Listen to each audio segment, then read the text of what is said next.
Assalamualaikum warahmatullahi wabarakatuh. Perkenalkan, nama saya Roisatul Umma, NPM 220100022004, dan teman saya.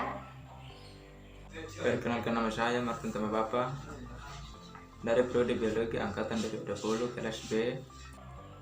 Kami berdua akan menjelaskan materi presentasi dengan judul Pendidikan Orang Dewasa, di mana akan menjelaskan pengertian, prinsip, metode pendidikan orang dewasa, metode pembelajarannya, dan tujuan dari pendidikan orang dewasa.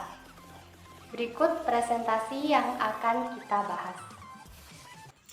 Saya membahaskan tentang pendidikan orang dewasa, atrium yang menjadi sorotan utama dalam penelitian ini adalah pendidikan dan orang dewasa. Dalam Kamus Besar Bahasa Indonesia, pendidikan diartikan dengan proses pengubahan sikap dan tata laku seseorang atau kelompok orang dalam usaha mendewasakan manusia melalui upaya pengejaran dan pelatihan. Kemudian proyek orang dewasa diartikan dengan manusia yang bukan kanak-kanak atau remaja lagi, maksudnya manusia yang berada pada fase setelah remaja. Dalam konteks penelitian ini, pendidikan orang yang dimaksudkan adalah proses yang di dalamnya terdapat interaksi pembelajaran antara pendidikan dan peserta didik yang berusia dewasa, baik dalam lingkup pendidikan formal maupun non formal. Jadi, B. Pendidikan orang dewasa adalah suatu proses belajar yang sistem dan berkelanjutan pada orang yang berstatus dewasa dengan untuk mencapai perubahan pada pengetahuan, sikap, nilai, dan keterampilan dalam implementasinya pendidikan orang dewasa dalam bentuk pendidikan formal dan non-formal. Jadi baik.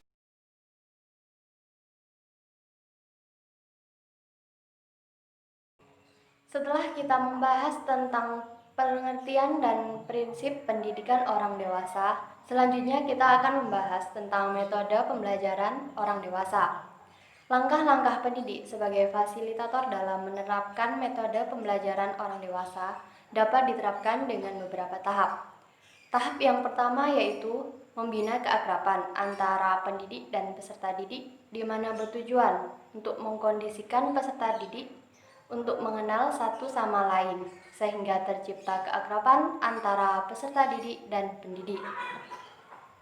Kemudian untuk tahap yang kedua, yaitu mengidentifikasi kebutuhan, sumber-sumber, dan hambatan yang mungkin terjadi dalam proses pembelajaran, yang bertujuan agar memotivasi peserta didik dalam kegiatan pembelajaran agar dapat dirasa menjadi milik bersama.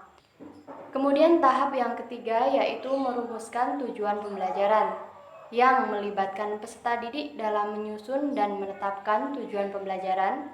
Kemudian tahap yang keempat yaitu merumuskan program pembelajaran, di mana melibatkan peserta didik dalam menyusun dan menetapkan program pembelajaran yang akan dipakai atau yang akan mereka lakukan. Selanjutnya tahap yang kelima yaitu pelaksanaan program pembelajaran, di mana melibatkan peserta didik dalam proses pembelajaran menggunakan program pembelajaran yang mereka telah sepakati untuk dilakukan. Kemudian tahap selanjutnya atau tahap yang terakhir yaitu pelaksanaan penilaian pembelajaran, di mana melibatkan peserta didik dalam penilaian berupa hasil, proses, dan pengaruh kegiatan pembelajaran. Berdasarkan materi yang kami jelaskan sebelumnya, dapat disimpulkan bahwa pendidikan orang dewasa mengarah pada 7 tujuan utama. Yang pertama yaitu membantu pelajar untuk memiliki pengetahuan, pengalaman, dan keterampilan untuk meningkatkan kesejahteraan hidup. Yang kedua yaitu membantu belajar untuk memahami diri sendiri berupa bakatnya dan keterbatasan dalam hidupnya. Yang ketiga yaitu membantu pelajar untuk mengenali kebutuhan pendidikan seumur hidup. Yang keempat, membantu mencapai proses pematangan secara intelektual, emosional, dan spiritual. Yang kelima, membantu pelajar untuk mengembangkan jiwa dan sikap kepemimpinan. Kemudian yang keenam, membantu meningkatkan atau mengembangkan sikap keterampilan dalam memecahkan sebuah masalah. Dan yang terakhir, yaitu membantu pelajar agar memiliki sikap bebas, mandiri, dan otonom. Demikian yang kami bisa sampaikan.